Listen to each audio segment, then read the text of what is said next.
Hey there, this is Doug with Artfully Rogue. If you have purchased a YesWelder MIG 205DS, or you're thinking about it, then I'm going to show you how to get it set up right out of the box, and then I'm going to show you how to dial in the settings so you can start welding.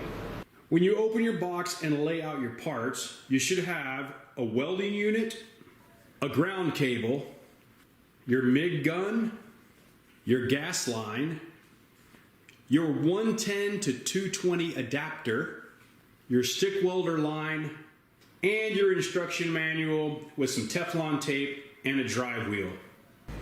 A few tools you'll need to complete your setup include a couple adjustable wrenches or open-end wrenches and some wire cutters.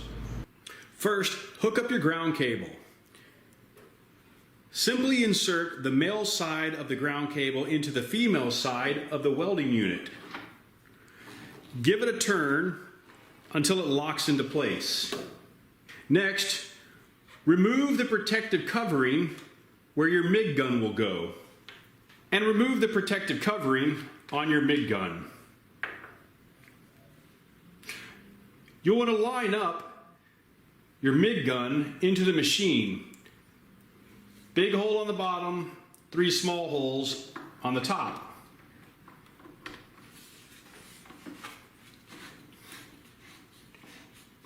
Turn clockwise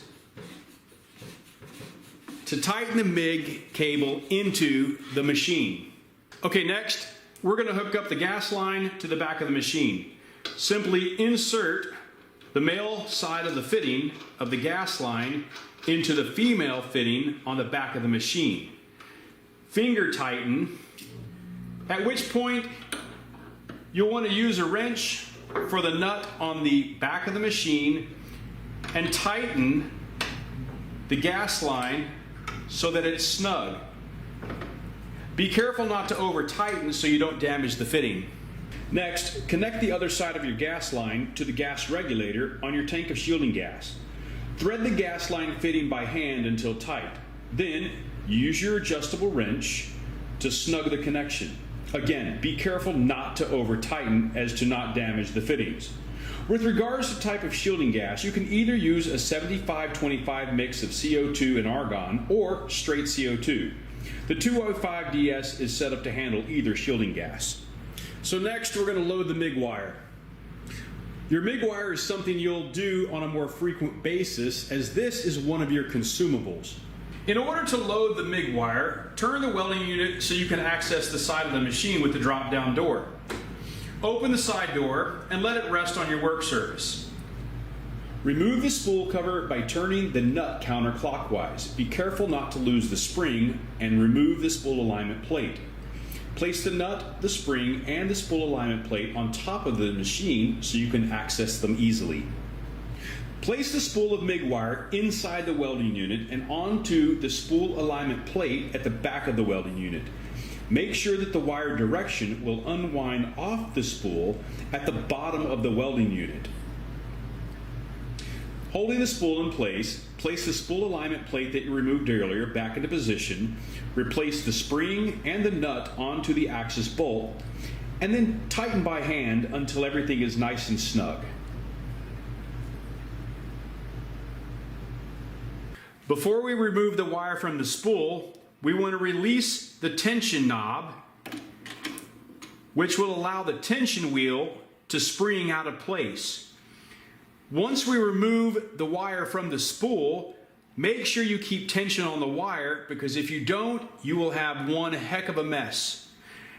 Once you have the wire clipped with a clean end, you're going to insert the tip of the wire into this liner guide. Keep tension on that wire.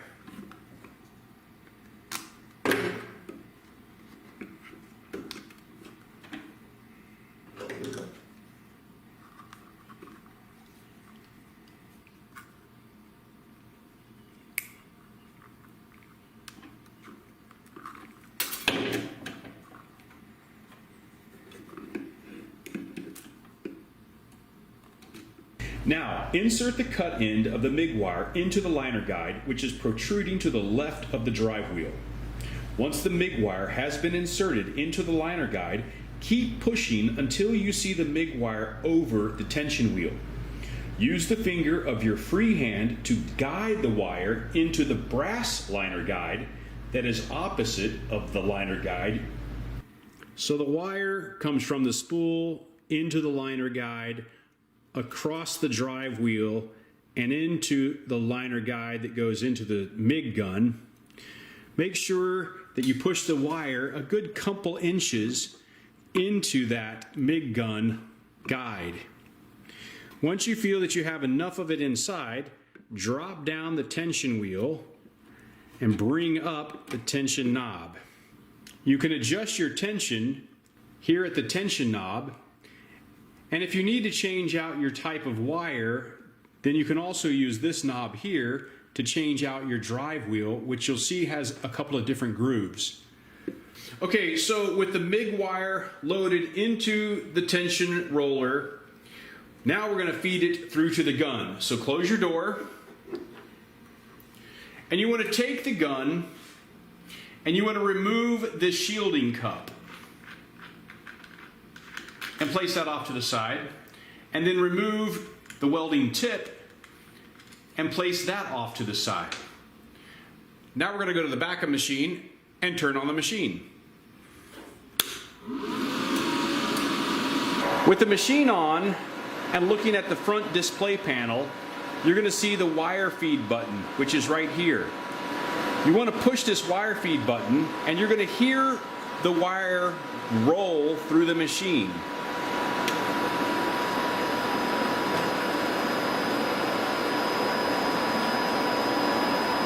This is going to feed the wire through the liner, inside and out the gun tip. When it reaches the end of the gun tip, you can release the button. Now go ahead and turn off your machine. So now you're going to want to take your welding tip and put over the wire. Now make sure that your welding tip is the right size for the right wire.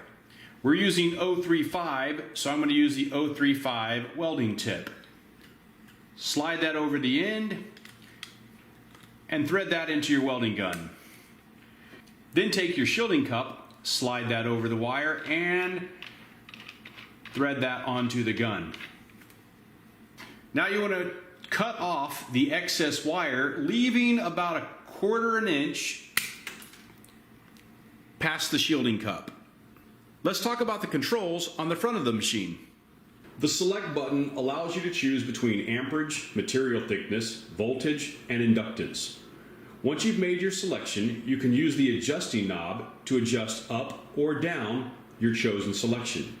I'll talk about what each of these selections mean in just a bit. The 2T and 4T button allows you to choose between how you want to weld. 2T allows you to pull the trigger and weld, release the trigger, and stop welding. The 4T setting allows you to pull the trigger and weld, release the trigger, continues to weld until the trigger is pulled a second time. This is useful if you have much longer welds. Then you have the weld type button. This allows you to select what type of gas you are using and the type of welding you are doing.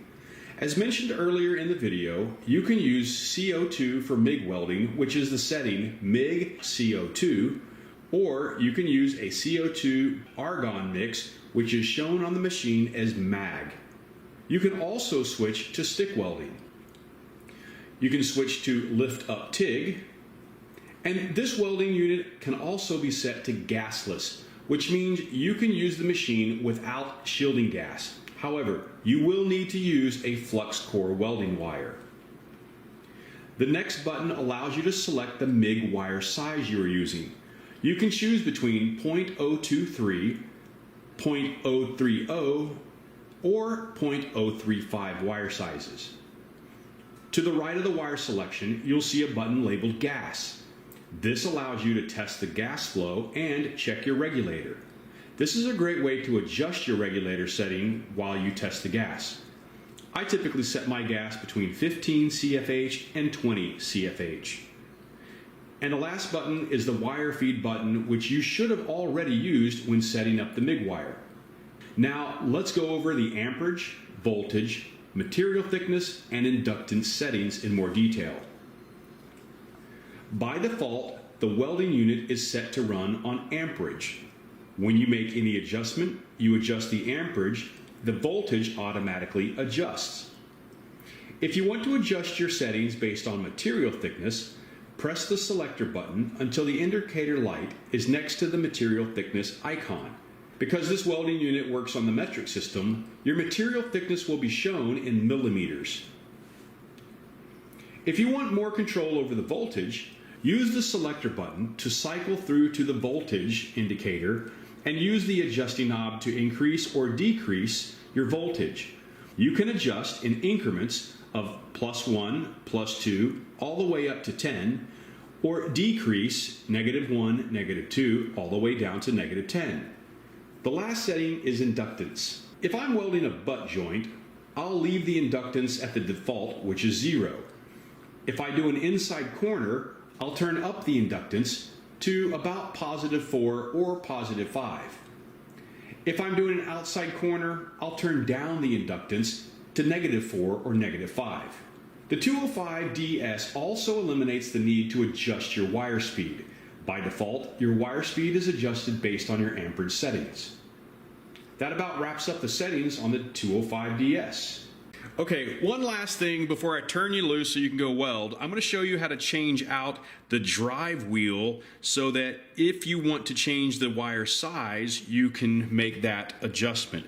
So remove the knob that holds the drive wheel in place, and then simply get your fingers into and onto the drive wheel, and now you can remove this. You'll notice that stamped into the drive wheel is 0.8, and on the other side is 0.9. You have two different sizes on this particular drive wheel. In your packet, when you got this unit, you have one more wheel that will also have a 0.6 groove into your drive wheel. Make sure that the wire size that you desire is facing the back of the machine, and line up your key on the axle of the drive. Make sure you push that into place. Replace the knob. Tighten that down. Lower the tension wheel, replace the tension knob, and now you've changed out the drive wheel. Before you start welding, check out this chart. This is going to help you dial in the amperage needed based on the material thickness you're using and the wire size. So I hope that setup helped you get your MIG 205DS ready to go. Now, get out there, start welding, create some fun stuff. We'll see you in the next video.